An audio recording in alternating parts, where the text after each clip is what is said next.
It sounds like clickbait, doesn't it? But there's a powerful psychological hack with a massive potential payoff that I share with my patients, and it has to do with when you brush your teeth. Get the timing right, and you could significantly boost your health in terms of improved energy levels, sleep quality, lower blood sugar levels, and weight control. And to show you why, I need to explain the intermittent fasting controversy and the mistakes that we've now corrected. And yes, this does all link back to the timing of when you brush your teeth. And if you want weekly health research summaries and health strategies that I share with my patients, sign up using the link in the pinned comment. Now, the initial excitement for intermittent fasting came from studies on rodents where calorie intake was restricted to a small window each day. They found that this feeding strategy reduced weight, improved blood sugar control, lowered insulin levels, and even increased lifespan. And here's the critical point: even when food intake is matched to the control group. Here's why that last point is so important. We already knew that from previous rodent studies that restricting calories extended rodent lifespan, and we might expect that having a shorter window in which to eat leads to eating fewer calories. If true, that could explain the benefits seen, but in these time-restricted feeding studies, both groups of rodents ate the same amount of food. So it wasn't the amount of food that was driving the benefits seen, but the fact that the rodents were eating within that shorter window in the day. This finding led to an explosion in popularity of time-restricted feeding, and people usually call it intermittent fasting.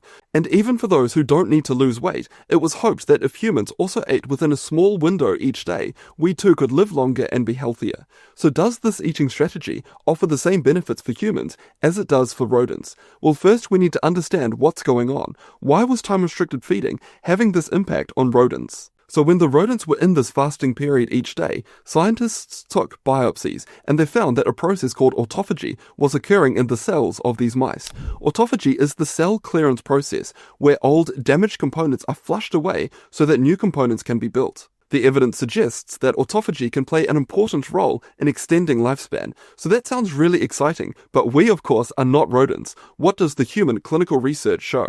Well, currently, we lack the evidence that time-restricted feeding triggers autophagy in humans in the same way that it does for rodents.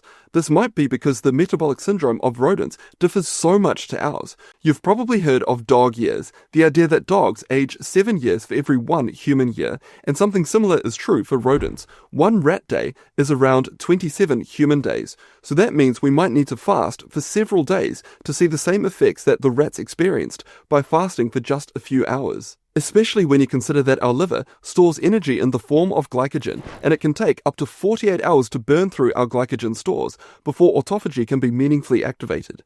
But what about time-restricted feeding's effects on weight and blood sugar levels? Well, at first, the research looked promising. A 2020 meta-analysis of human studies suggested that time-restricted feeding offered greater weight loss and reductions in blood sugar levels than diets where people could eat whenever they wanted. And that sounds like the results match the rodent studies, but if we dig deeper, we find a massive problem. Most of the studies that looked at time-restricted feeding had a fatal flaw. The time-restricted feeding groups ate fewer calories than the control groups. So to know whether time-restricted feeding actually helps, we need to compare groups that eat the same amount of calories, and that's precisely what the Cochrane organization did in 2021 through a careful meta-analysis. They found that in trials that matched the calorie intake between both groups, there were no differences in weight loss or blood sugar levels. So the take-home message here is this: any benefits seen from time-restricted feeding are because we're eating fewer calories. There's no extra magic happening, but there is something really important about meal timing, and the evidence shows us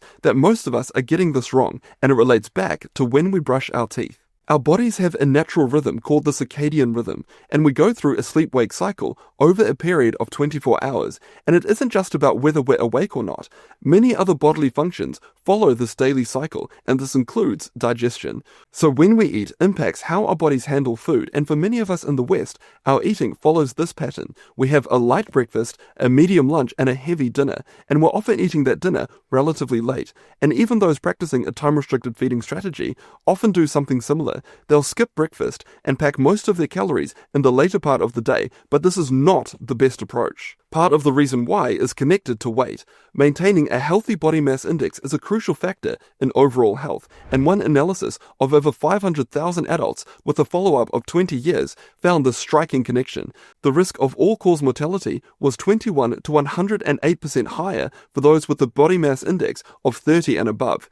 This is because, and I'm sure you know this, excess weight connects to many other important factors, from cholesterol levels to blood pressure to inflammation, and with an epidemic of obesity, this is an area that we have to get right. So how does meal timing connect to weight? Well, one of the first studies to directly look at this question involved mice. Researchers fed two groups of mice the same high-fat diet, but one group ate during a normal time for mice, and the other ate within a time that wouldn't be typical. So the mice that ate at the normal time gained less weight. So does this pattern hold for humans too? Well, a more recent study divided those pursuing weight loss into those who ate lunch early and to those who ate lunch late, and the late eaters lost less weight during the treatment. But this was just an observational study. Researchers were interested in the mechanisms that might be driving the difference. So the same researchers designed a randomized controlled trial with standard meals. They divided participants into those who ate lunch at 1 p.m. and those who ate at 4:30 p.m. And they revealed some really interesting findings. The late eaters burned less energy. They used carbohydrates less efficiently. Their bodies didn't produce glucose as well. And the later meal disrupted their cortisol patterns. And this showed us that when we eat is critical to our long-term health. A separate study looked at blood sugar response after breakfast in comparison to dinner.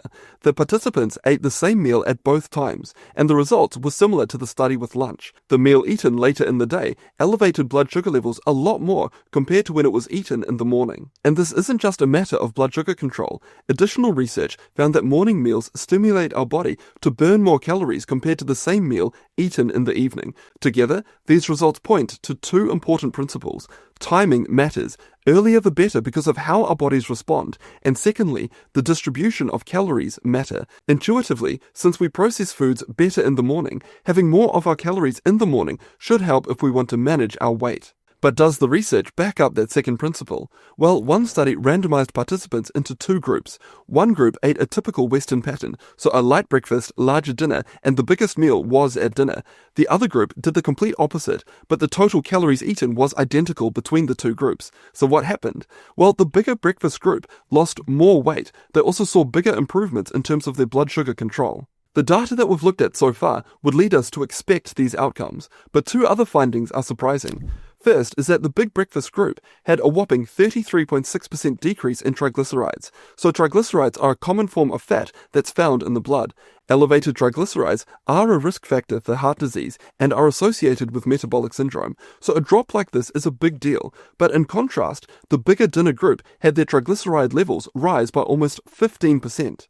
The other surprise was that the big breakfast group also experienced less hunger throughout the day. Now, this is just one small study, so we need to be careful, and we mustn't overinterpret it. So we need to look at a meta-analysis, and luckily for us, we've got one. It found that eating more of our calories earlier helped with weight loss. The authors cautioned, however, that there are some issues with study quality. This is an area where we need ongoing investigation.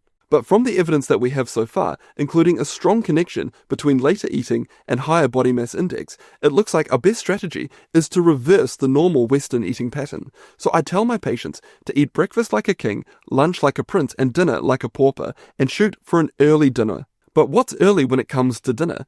Well, experts usually recommend to have our last meal at least 3 hours before bed, but the longer the better. This gives us time to digest our food so that our bodies can shift into night mode.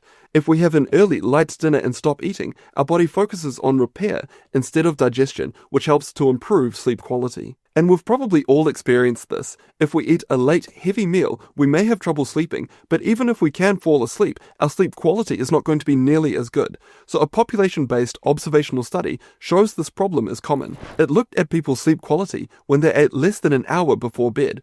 Women were twice as likely, and men 2.5 times more likely, to be awake more than 30 minutes during the nighttime when they ate like this. A clinical study also had similar results. It found that eating closer to sleep had a negative impact on several parameters of sleep quality. So eating earlier means we sleep better, and sleep is a critical time where our bodies are repaired and restored. Sleeping better means more energy, both physical and mental, for the next day. And now it's time to explain the hack. We've seen that the best strategy is to concentrate calories early in the day and then have our last meal a long way before bed. But this is tough to do.